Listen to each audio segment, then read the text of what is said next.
So mga tol, alam na nga po ng karamihan na nasa bansang Japan po ngayon si former 3 Division World Champion General Casimero. Doon nga po niya ipinagpapatuloy ang kanyang training paghahanda po niya sa nalalapit niyang laban sa October 25 sa Kyrgyzstan, kalaban ng Japanese na si Yunosuke Kameda. Ayon po sa head coach at kapatid ni Cuadro Alas na si Jason Casimero, ngayong Sabado mag-uumpisa na daw ng sparring si Cuadro Alas sa boxing gym na pinag-iinsayuhan nila, habang si Yunosuke Kameda hindi naglalabas ng training. Mukhang nakapokus po sa pag-iinsayo si Kameda. Alam kasi niya na power puncher itong makakalaban niyang si Casimero. At sabihan ba naman siya ni Casimero sa una nilang paghaharap sa presscon na 30 seconds sa round 1, tatapusin siya agad. Kaya mapopokus talaga siya sa training. Sabihan ba naman siya ng ganyan? Samantala, patuloy pa din po ang banat ni Casimero kay Naoya Inoue tungkol sa naging performance ni Inoue sa labang kay Murodjon Akhmadaliev magdadalawang linggo na ang nakalipas, kung saan umabot sa unanimous decision ng panalo ni Inoue kay Akhmadaliev. Wika ni Casimero, hindi naman daw talaga monster itong si Inoue. Ang totoo daw kasi na monster, siya daw.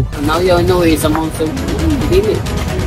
Ako may the real monster. Ang kahinaan nga din daw ni Inoue, yung panga nito at si Cuadro Alas. Kapag nakita daw ni Inoue yung mukha niya, tiyak na matatakot daw itong si Inoue. Sasabihin pa daw ni Inoue na no Casimero. Makita na siya sa unaw, ma-scared na siya.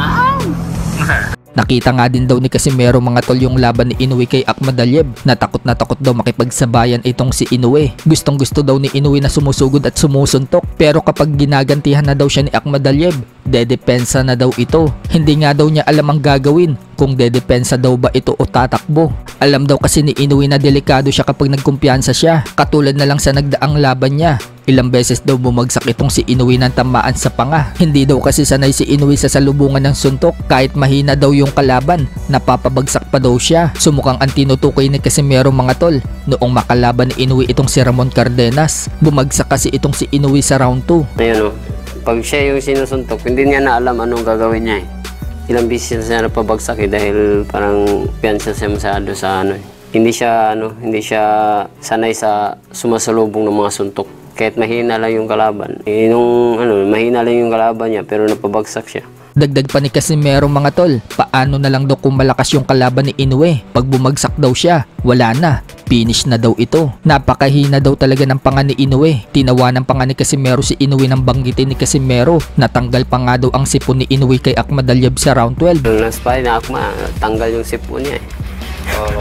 Pinagmalaki naman ni Casimero kung gaano daw kalakas yung kaliwat kanan niyang suntok. Yung kanan daw niya, pamatay daw yan. Habang yung kaliwa niya, pang-hospital. Sumenyas pa ng pugot ulo si Casimero at sinabing finish daw kapag tinamaan ka ng solid niyang suntok.